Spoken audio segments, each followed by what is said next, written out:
तो आज मध्याह्न भोजन पे बो आमर कौन सब प्रस्तुत कर बो आज कौन प्रस्तुत होची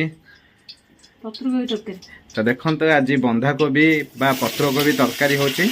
आ पत्रकोबी तरकारी पे आज कौन सब आयोजन होती है कौन पत्रकोबी कटा होती आ कौन सब पड़ी आलू आउ कौन पड़ी तो पत्रकोबी आलू पड़ी बाकी रहा मसला पड़ो